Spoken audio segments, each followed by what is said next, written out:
ओम शांति। आज मेरे मीठे बाबा की मुरली मंथन की डेट है 2 दिसंबर 2020। तो चलिए हम सभी ओम ध्वनि के साथ बाबा की मुरली सुनते हैं।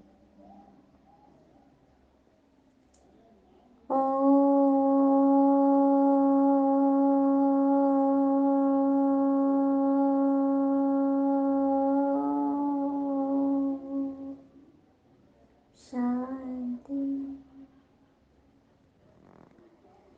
बाबा ने बोला, मीठे बच्चे, तुम्हें पढ़ाई पढ़नी और पढ़ानी है। इसमें आशीर्वाद की बात नहीं। तुम सबको यही बताओ कि बाबा को याद करो तो सब दुख दूर हो जाएंगे। बाबा ने कहा, तुम्हें पढ़ाई पढ़नी और पढ़ानी है। कोई आशीर्वाद मांगने की दरकार नहीं है, क्योंकि भक्ति में हम लोग मांगते हैं ना प्रभु से, देवताओं से।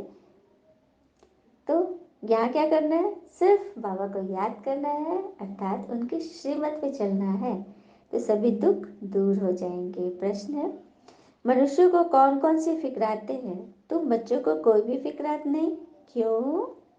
उत्तर, मनुष्य को इस समय फिक्रात ही फिक्रात है। बच्चा बीमार हुआ तो फिक्रात, बच्चा मरा तो फिक्रात, किसी को बच्चा न हुआ तो फिक्रात, कोई अनाज जास्ती रखा, पुलिस व इनकम टैक्स आए उसकी फिक्रात। यह है ही डर्टी दुनिया, दुख देने वाली। तुम बच्चों को कोई फिक्रात नहीं, क्योंकि तुम्हें सदगुरु बाबा मिला है। भगवान कह रहे कि दुनिया ही पूरी गंदी हो गई है, किसी को किस चीज़ की फिक्रात, किसी को किस चीज़ की फिक्रात। लेकिन तुम बच्चों को कोई फिक्रात नहीं, क्योंकि तुम्हें तो सतगुरु बाबा मिल गए, भगवान मिल गए। कहते भी है ना, फिक्र से फारिग किंदा स्वामी सदगुरु। फिक्र से फारिग किंदा स्वामी सदगुरु, मतलब भगवान हमें हर फिक्र से फारिग करते हैं। अभी तुम ऐसी दुनिया में जाते हो जहाँ कोई फिक्र नहीं। बाबा ने इंश्योर कर दिया कि तुम ऐसे दुनिया में जा रहे हो जहाँ दुख का नामो निशान नहीं है, कोई फिक्र नहीं। आज की मुरली का गीत है,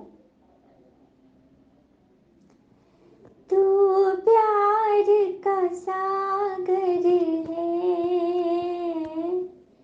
तू प्यार का सागर है, तेरी एक बूंद की प्यासे हम लौटा जो दिया तूने, लौटा जो दिया तूने, चले जाएंगे जहाँ से हम, तू प्यार का सागर है, तू प्यार का सागर है। ओम शांति। मीठे मीठे रूहानी बच्चों ने गीत सुना, अर्थ भी समझते हो कि हमको भी मास्टर प्यार का सागर बनना है। आत्माएं सभी हैं ब्रदर्स, जो पिता आप ब्रदर्स को कहते हैं। जैसे हम प्यार के सागर हैं, तुमको भी बहुत प्यार से चलना है। देवताओं में तो बहुत प्यार है, कितना उनको प्यार करते हैं, भोग लगाते। अब तुमको पवित्र बनना है, बड़ी बात तो है नहीं। ये बहुत ही चीची दुनिया है, हर बात की यहाँ फिक्रात रहती है। दुख पिछाड़ी दुख ही है। बाबा कह रहे कि दुख के पीछे दुख ही है। इनको कहाँ ही जाता है दुख धाम। पुलिस व इनकम टैक्स वाले आते कि तो मनुष्यों को हरास हो जाता है, बात मत पूछो। कोई ने अनाज जास्ती रखा, आई पुलिस, पीले हो जाते। यह कैसी डर्टी दुनिया है, नरक है ना। स्वर्ग को याद भी करते हैं, लेकिन काम कैसे करते हैं? नरक जैसा बचे जाते हैं। अभी बाबा आए हैं स्वर्गवासी बनाने, नरकवासी से स्वर्गवासी बनाने। यहाँ विकार होते नहीं, क्योंकि रावण ही नहीं, वह है ही संपूर्ण निर्विकारी शिवालय। सत्य की बात बाबा कह रहे कि वहाँ निर्विकारी दुनिया है, वहाँ विकार तो है ही नहीं। बाकी यह तो है वैश्यालय, क्योंकि यहाँ हर एक की आत्मा बिकी हुई है। छोटी छोटी बातों में ऐसे फंसती है, बिल्कुल अपना इज्जत गंवा देती है। फिर बाबा कह रहे अभी थोड़ा ठहरो, सबको मालूम पड़ जाएगा। इस दुनिया में सुख है व दुख है। थोड़ी अर्थक्वेक आदि होगी, हाँ, तो मनुष्यों की क्या हालत हो जाती। सत्य में फिक्रात की जरा भी हालत नहीं, मतलब आदत नहीं। यहाँ तो बहुत फिक्रात है, तो बच्चा बीमार हुआ, फिक्रात, बच्चा मरा, फिक्रात, फिक्रात ही फिक्रात। तुम शिव बाबा के आके बैठे हो, ये ब्रह्मा कोई गुरु नहीं, यह तो भाग्यशाली रथ है। बाबा इस रथ का प्रयोग करते हैं। हाँ, फिर आगे बाबा बोल रहे हैं, यह है होलीएस्ट ऑफ होली चर्च, यहाँ भिखारी को आने का हुक्म नहीं है। एक कहानी भी है ना, इंद्र सभा में कोई परी किसी को छुपा कर ले आई, उनको मालूम पड़ गया था, फिर उनको श्राप मिलकर पत्थर बन गई। परी को सब मालूम था कैसे क्या होता, पवित्रता का क्या मान है, लेकिन फिर भी उसने एक स्टाफ को छुपा कर ले आया। बाबा ने तो दूर दूर से भी देख लिया। एक दिन यह भी होगा, हॉल भी बहुत बड़ा बन जाएगा। यह हेलीकॉप्टर, यह होलीएस्ट ऑफ होली पैलेस है, मतलब होलीएस्ट ऑफ होली मतलब पवित्रता से भी भरपूर राजमहल है। तुम भी होली बनते हो। मनुष्य समझते ही विकार बिगड़ सृष्टि कैसे चलेगी। तो बाबा कहते क्या रही भाई, अंतिम जन्म है, अब और सृष्टि जमा नहीं करनी, जितना है उसी वही काफी है। फिर आगे बोले बाबा, अब मैं सुख की दुनिया में ले जाता हूँ, तो श्रीमत पर चलना चाहिए ना। गुण भी बहुत अच्छे चाहिए, जो करेगा सो पाएगा। दैवी कैरेक्टर्स भी चाहिए। स्कूल में रजिस्टर में कैरेक्टर भी लिखते हैं। कोई तो बाहर के धक्के खाते रहते, माँ बाप के नाक में दम कर देते, अब बाबा शांति धाम सुख धाम में ले जाते हैं। इनको कहा ही जाता है टावर ऑफ साइलेंस, अर्थात साइलेंस की ऊंचाई जहाँ आत्माएं निवास करती है। मतलब इतनी ऊंची, टावर कितना ऊंचा होता है, उसी तरह से शांति का टावर है, ऊंचते ऊंचा। यह भी बच्चों को साक्षात्कार कराया हुआ है। सतयुग में बूढ़े होते हैं तो खुशी से खाल छोड़ देते हैं, मतलब बूढ़े आयु तो होगी, लेकिन स्थिति नहीं होगी बूढ़े जैसी। बाबा कहते हैं तुम ही पावन थे, अब पतित बन गए हो। अब बाबा आया है तुमको पावन बनाने, क्योंकि तुमने मुझे बुलाया है ना। बाबा कह रहे हैं जीव आत्मा ही पतित बनी है, फिर वही पावन बनेगी। तुम इस देवी देवता राज्य के थे, हाँ, इस देवी देवता घराने के थे, अब आसुरी घराने के हो। आसुरी ईश्वरीय अथवा देवी घराने में कितना फर्क है, बिल्कुल जमीन आसमान का, है ना। तुम तो हो रूहानी बच्चे। बाबा कहते मीठे बच्चे, बहुत बहुत मीठा बन जाओ, प्यार के सागर बन जाओ। देव विमान के कारण ही प्यार का सागर नहीं बनते, इसीलिए बहुत सजाएं खानी पड़ती है। फिर मोचरा और माने स्वर्ग में तो, परंतु मोचरा बहुत खाएंगे। सजाएं कैसे मिलती है, यह भी तुम बच्चों ने साक्षात्कार किया है। बाबा तो समझाते हैं कि बहुत प्यार से चलो, आपस में क्रोध का अंश भी न रहे।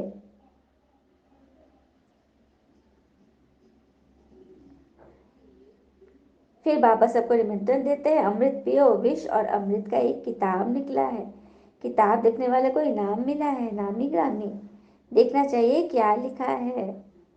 विष और अमृत का किताब है, तो बोले जो पढ़ेगा वही तो जानेगा ना कि विष कौन चीज हमें धारण नहीं करनी है, और अमृत को तो भरपूर ही दान कर लेना है।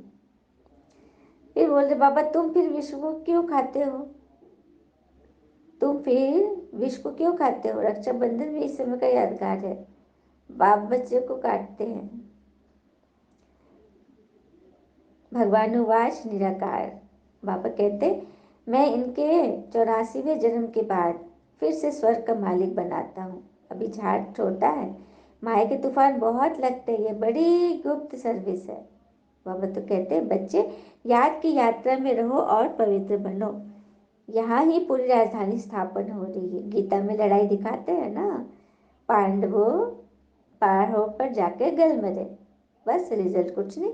लास्ट में जब जीत हासिल हो गई, राजभाग मिल गया, तो कुछ दिन के बाद बोलो पहाड़ों में चले गए, गल मरे। इसका अर्थ है, सार इसका ये है कि हम पांडव, जब हमें राजपाट मिल गया तो फिर हम सुख की दुनिया में आ गए। हाँ, तपस्या में आ गए। हाँ, व्यर्थ की बातों की तपस्या करने लगे। यही है शरीर भान से गल जाना। अभी तुम बच्चे सृष्टि के आदि मध्य अंत को जानते हो। बाबा ज्ञान का सागर है ना, वह है सुप्रीम सोल। आत्मा का रूप क्या है यह भी किसको पता नहीं। तुम्हारी बुद्धि में वह बिंदी है, तुम्हारे में भी यथार्थ रीति कोई समझते नहीं। फिर कहते हैं बिंदी को कैसे याद करें। हाँ, कुछ भी नहीं समझते। फिर भी बाबा कहते हैं थोड़ा भी सुनते हैं तो ज्ञान का विनाश नहीं होता। ज्ञान में आकर फिर चले जाते हैं, परंतु थोड़ा भी सुनना है, मतलब थोड़ा भी सुनना है। जो बहुत सुनेंगे, धारणा करेंगे तो रजाई में आ जाएंगे। थोड़ा सुनने वाले प्रजा में आएंगे, और राजधानी राजा राजा रानी आदि सब होते हैं। वहाँ वजीर तो होता नहीं है सतयुग में। यहाँ विकारी राजाओं को वजीर रहना पड़ता है। बाबा तुम्हारी बहुत विशाल बुद्धि बनाते हैं। वहाँ वजीर की दरकार ही नहीं रहती। शेर बकरी इकट्ठे जल पीते। तो बाबा समझाते हैं तुम भी लून पानी मत बनो, खीरखंड बनो। कभी लून पानी खारा जल नहीं बनना है, मीठे मीठे रहो। फिर बाबा बोल रहे हैं सेकंड में जीवन मुक्ति मिले, फिर 84 जन्म लेकर यह बने। तुम्हारा भी फोटो निकालते थे ना, तुम ब्रह्मा के बच्चे ब्राह्मण हो। तुम्हें ताज अभी तो है नहीं, भविष्य में मिलना है। इसीलिए तुम्हारी यह फोटो भी रखी है। जो भविष्य में हमारा पद होगा, रूप होगा, देवी देवता रूप में, उसी में बाबा कह रहे हैं कि तुम्हारा फोटो होगा। हाँ, इसी पर भी बहुत सर्विस होगी। तुम ब्राह्मण चोटी हो, फिर देवता क्षत्रिय बनेंगे। इसलिए बाबा समझाते हैं बहुत मीठे बनो। फिर भी नहीं सुधरते तो कहते हैं उन्हों की तकदीर, अपने को ही नुकसान पहुंचाते हैं, सुधारते ही नहीं। हम्म? सुधरते ही नहीं कि ईश्वर की तदबीर भी ग्रहण करे। बाबा कहते हैं मैं आत्माओं से बात करता हूँ, अविनाशी आत्माओं का अविनाशी सर्जन का हम्म पता चाहिए। आत्मा कानों से सुनती है। बेहद के पिता ये नॉलेज दे रहे हैं, तुमको मनुष्य देवता बनना है। हाँ, और जल्दी बनना है। यह नहीं कि एकदम, कल भी बाबा ने बोला था ना कि विनाश के पहले तैयारी कर लो, पवित्र बनो, मेरे को याद करो तो तुम्हारे पाप भस्म हो जाएंगे। अच्छा, मीठे मीठे बच्चों प्रति भगवान के नमस्ते। हम बच्चों की भी प्यारे शिव पिता को नमस्ते। और बाबा दिल से सभी आत्माओं की तरफ से आपको वेरी वेरी गुड मॉर्निंग। धारणा के लिए मुख्य सार है। पहली पॉइंट, प्यार की राजधानी में चलना है, इसीलिए आपस में चीर खंड होकर रहो।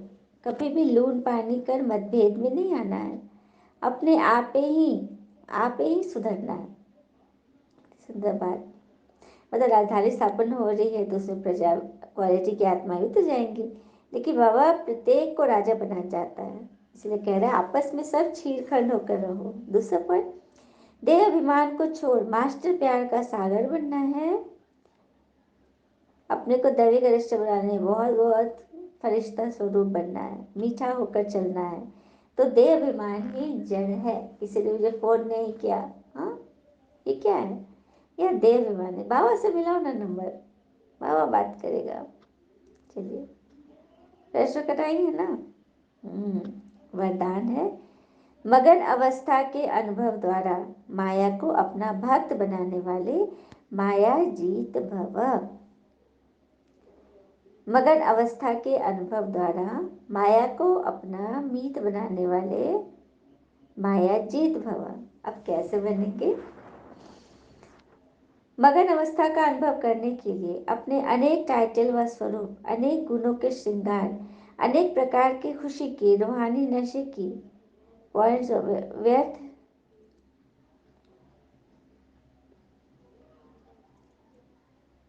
हर प्रकार से खुशी, रूहानी नशे की, रचता और रचना के विस्तार की पॉइंट्स, प्राप्तियों की पॉइंट स्मृति में रखो। जो आपकी पसंदी हो उस पर मनन करो तो मगन अवस्था सहज अनुभव होगी। देखो, जिसको जो चीज पसंद है, जैसे किसी को फिल्में पसंद है, किसी को टीवी का प्रोग्राम पसंद है, किसी को भोजन पसंद, किसी को कोई कपड़े। हाँ, तो इस तरह से बाबा तो कहते हैं ये तो हो गया स्थूल नशा किसी चीज का, लेकिन बाबा हमें कह रहे हैं यहाँ शांति, सूक्ष्म रूप से नशा करो। प्राप्तियों के पॉइंट्स को सदा स्मृति में रखो। हाँ, जो आपको पॉइंट पसंद है उसका मनन करो।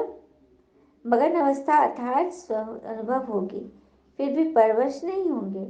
माया सदा के लिए नमस्कार करेगी, आएगी वार करने, लेकिन नमस्कार करके जाएगी। संगम युग का पहला भक्त माया बन जाएगी। जब आप मायाजीत मास्टर भगवान बनेंगे तब माया। Om Shanti Baba. All is well. Slogan: आपका उच्चारण और आचरण ब्रह्मा बाप के समान हो, तब कहेंगे सच्चे ब्राह्मण। आपका उच्चारण और आचरण ब्रह्मा बाबा के समान हो, मतलब हम जो कहते हैं वो करके दिखाए, तभी हम सच्चे ब्राह्मण बनेंगे। अच्छा, मीठे मीठे बच्चों प्रति भगवान की नमस्ते। हम बच्चों की भी प्यारे शिव पिता को नमस्ते। और बाबा दिल से सभी आत्माओं की तरफ से आपको very very very good morning. Om शांति।